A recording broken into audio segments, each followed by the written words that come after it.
Welcome you all to a new video from the Office of the Controller of Examinations, Bankura University. আপনাদের সবাইকে স্বাগত জানাই এই নতুন ভিডিওতে Office of the Controller of Examinations, Bankura University তরফে। Today we are going to discuss a notification which was given out on the 7th of October 2010. আজকে আমরা একটা নোটিফিকেশন নিয়ে আলোচনা করব যেটা 7ই অক্টোবর 2020 এই ডেটে বেরিয়েছিল। This notification was regarding the computation of intermediate semesters 2 and semester 4 examinations 2020 results. এই নোটিফিকেশনটা ছিল ইন্টারমিডিয়েট সেমেস্টার 2 আর 4 সেটার যে পরীক্ষা 2020 সালের তার রেজাল্ট কিভাবে কম্পিউটেশন হবে, মানে কিভাবে ক্যালকুলেশন হবে। This notification is for all undergraduate semester 2 students and semester 4 students who are in regular courses, even though they may have got admission in semester 3 or in semester 5. But this is for all of them, semester 2 and semester 4 regular students, and also for SNC students, that is UG semester 6 students who may have SNC in semester 2 or semester 4, or even UG semester 4 students who may have SNC in semester 2 examinations.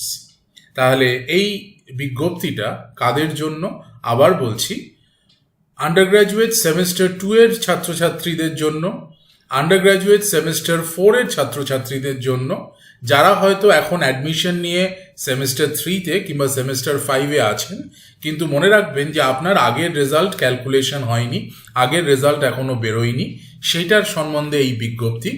এবং SNC students মানে undergraduate semester 6 যারা ছাত্রছাত্রী আছেন, যারা পরীক্ষা দিলেন, তাদের যদি সেমেস্টার 2 কিংবা সেমেস্টার 4-এ কোথাও এসএনসি থাকে তাদের জন্যও এটা প্রযোজ্য।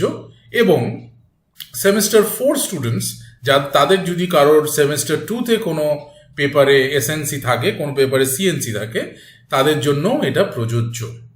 So we would be discussing how the results would be calculated.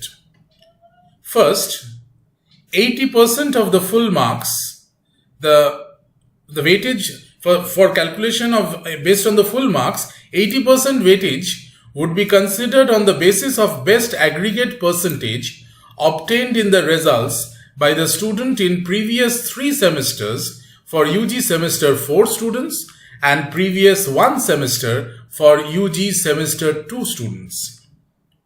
Full marks এর 80% ক্যালকুলেশন হবে কোথা থেকে? 80% নম্বরটা কোথা থেকে আসবে? আপনি যদি সেমেস্টার 4 এর ছাত্রছাত্রী হন, স্টুডেন্ট হন, তাহলে আপনার প্রিভিয়াস 3টে সেমেস্টার মানে 1, 2, 3 সেখানে আপনি যে নম্বর পেয়েছেন তার যে বেস্ট পার্সেন্টেজ, এই 3টে 1, 2, 3 এর যে পার্সেন্টেজটা বেস্ট হবে মানে হাইয়েস্ট হবে, সেইটাকে নিয়ে আপনার 80% নম্বর দেয়া হবে। আর আপনি যদি সেমেস্টার 2 স্টুডেন্ট হন, সেমেস্টার 2 এর স্টুডেন্ট হন, তাহলে আপনার এখন পর্যন্ত একটাই সেমেস্টার পরীক্ষা হয়েছে, সেমেস্টার 1, সেটার বেস্ট পার্সেন্টেজ যেটা আছে, মানে সেটার বেস্ট পার্সেন্টেজ তো হয় না, একটাই পার্সেন্টেজ, সেইটা নিয়ে 80% ওয়েটেজ দেয়া হবে। The rest of the 20% weightage for the full marks will be considered on the basis of marks awarded by examiners for internal assessment tests of all the papers of the current semester, that is UG semester 4 or semester 2, which was conducted by your college in non-physical mode. তাহলে বাকি 20% নম্বর ফুল মার্কসের কোথা থেকে আসবে? কিছুই না, আপনার যে ইন্টারনাল অ্যাসেসমেন্ট টেস্ট হয়েছে কলেজে প্রতিটা পেপারের এগেনস্টে, সেইখানে আপনি যা নম্বর পেয়েছেন সেই নম্বরের ভিত্তিতে বাকি 20% ওয়েটেজ হবে। তাহলে আবার বলছি, আপনার ফুল মার্কস যেটা আছে তার 80% নম্বর আসবে আপনার আগের পার্সেন্টেজ থেকে, আগে আপনি যা রেজাল্ট করেছিলেন সেই রেজাল্টের পার্সেন্টেজ থেকে, আর 20% নম্বর আসবে আপনি এইবারে যে ইন্টারনাল অ্যাসেসমেন্ট টেস্ট দিয়েছেন সেখানে যা নম্বর পেয়েছেন সেটার ভিত্তিতে। So This division of the full marks of any course or paper into 80% and 20%, it conveys the message that there would be two categories of assessment or evaluation. তাহলে আমরা এখানে যেটা বলতে চাইছি, আমরা ফুল মার্কসকে যখন 80 and 20 পদ্ধতিতে পার্সেন্টেজে ভাঙছি, তাহলে আমরা যে মেসেজটা দিতে চাই যে আপনার এখানে দু রকমের অ্যাসেসমেন্ট হবে। সেটা কি? The first type of assessment or evaluation would involve awarding of marks arrived at after conducting of assessment tests using non-physical contact methods by faculty members concerned of your respective colleges. তাহলে প্রথম আমরা কিভাবে আপনার evaluation করছি, আপনি যে internal assessment পরীক্ষা দিয়েছেন কলেজে, সেখানে আপনি যা নম্বর পেয়েছেন সেটার ভিত্তিতে আপনার রেজাল্ট ক্যালকুলেশন করা হবে। এটা এক নম্বর। The second involves awarding the student marks based on previous performance or academic record. তাহলে সেকেন্ডে আপনার নম্বরটা কোথা থেকে পাবো আমরা? আপনার আগের যে একাডেমিক রেকর্ড, মানে আপনি আগে যে পারফরমেন্স করেছেন, যে নম্বর পেয়েছেন, সেখানে যা নম্বর পেয়েছেন সেটার যে পার্সেন্টেজ, সেটা ধরে আমরা ক্যালকুলেশন করব। তাহলে আমাদের ক্যালকুলেশনের এই দুটো পদ্ধতি আমরা এখানে ব্যবহার করছি। So if you want to look at this in detail, so for example, if there is a paper, theory plus internal, which is 40 and 20, please understand the marks for 40 would come from best aggregate percentage of previous 3 semesters for semester 4 students and previous 1 semester for semester 2 students. Also, the 10 marks internal would be as submitted by your college. তাহলে আপনার যদি একটা paper 40 আর 10 এ ভাগ করা থাকে, যেখানে 40 theory আর 10 internal, তাহলে আপনার থিওরির যে 40 নম্বর সেটা আপনি কোথা থেকে পাবেন? সেটা পাবেন হচ্ছে আগের যে আপনি রেজাল্ট করেছেন সেই 3টে সেমিস্টারের বেস্ট পার্সেন্টেজ যেটা, সেটা থেকে পাবেন। আর সেমিস্টার 2 ছাত্রছাত্রীদের জন্য আপনি ফার্স্ট সেমিস্টারে যে পার্সেন্টেজ মার্কস পেয়েছেন সেখান থেকে আপনার ক্যালকুলেশন করা হবে। আর বাকি যে 10 নম্বর আছে সেটা আপনি যে ইন্টারনাল অ্যাসেসমেন্ট টেস্ট দিয়েছেন এবং কলেজ এর তরফে আপনার যে মার্কস আমাদেরকে পাঠানো হয়েছে সেই মার্কসই আপনি পাবেন। If it is practical and internal based on divided into 30 and 20, the same thing will be applicable. For 30 marks, it would be best aggregate percentage of either previous 3 semesters or previous 1 semester, and for the 20 in internal, it would be arrived from the marks awarded for internal assessment tests.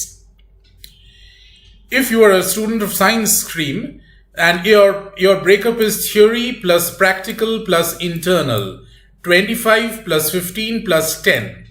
Once again, 25, which is the theory part, it would be calculated from the percentage, best percentage from previous 3 semesters in case of semester 4 students and previous 1 semester in case of semester 2 students. Similarly, for 15 marks practical, it would be once again calculated based on the previous percentage, either for 3 semesters or for 1 semester, as I have been telling you. And for internal 10 marks, it would be marks awarded by your college after conducting internal assessment tests. তো আপনি যদি science স্ট্রিমের student হন এবং আপনার যদি breakup হয় theory, practical and internal, মানে 25, 15 আর 10, তাহলে 25 নম্বর আসবে আপনার আগের পার্সেন্টেজ থেকে। সেমিস্টার 4 ছাত্রছাত্রীদের ক্ষেত্রে সেটা আগের 3টে সেমিস্টারের বেস্ট পার্সেন্টেজটা নেওয়া হবে।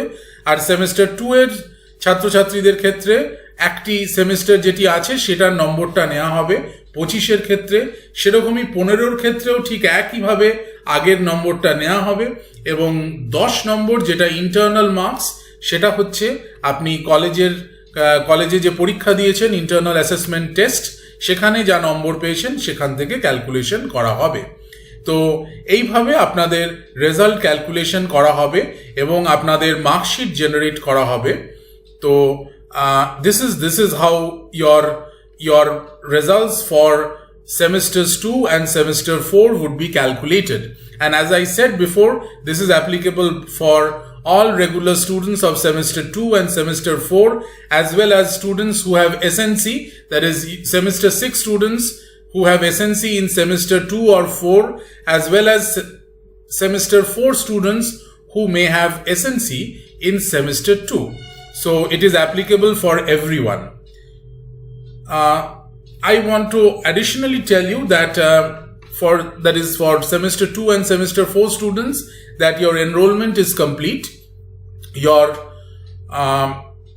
examination form fill-up notification would be coming out soon, and you have to next do your examination form fill-up. But remember, there is no examination. The results will be calculated based on this procedure. আপনাদেরকে জানাই semester 2 কিংবা semester 4 এর ছাত্রছাত্রীদেরকে যে আপনারা already আপনাদের enrolment complete করে ফেলেছেন, আপনারা জানেন, এবং আপনাদের কালকে থেকে, দ্যাট ইজ 18 তারিখ থেকে 18ই অক্টোবর থেকে আপনি নোটিফিকেশন পেয়ে যাবেন। 18ই অক্টোবর থেকে আপনাদের এক্সামিনেশন ফর্ম ফিল আপ শুরু হবে আবার অনলাইন। সেটা সম্বন্ধে ভিডিও আমি আবার পরে করে দেব কিভাবে আপনি করবেন। তো সেইটা কমপ্লিট করার পর আমরা আপনাদের রেজাল্ট ক্যালকুলেশন করতে পারবো। বুঝতে হবে যে এখানে কিন্তু পরীক্ষাতে যা যা হয়, ফর্ম ফিল আপ হলো, এনরোলমেন্ট হলো, ফর্ম ফিল আপ হবে, অ্যাডমিট কার্ড দেওয়া হবে, তারপরে রেজাল্ট বানানো হবে এবং তারপরে আপনারা মার্কশিট পাবেন। তো এই পদ্ধতি আমরা ফলো করব, সেটার জন্য আপনি নেক্সট নোটিফিকেশনস দেখতে থাকুন। So thank you so much for watching this video. এই ভিডিও দেখার জন্য অনেক ধন্যবাদ।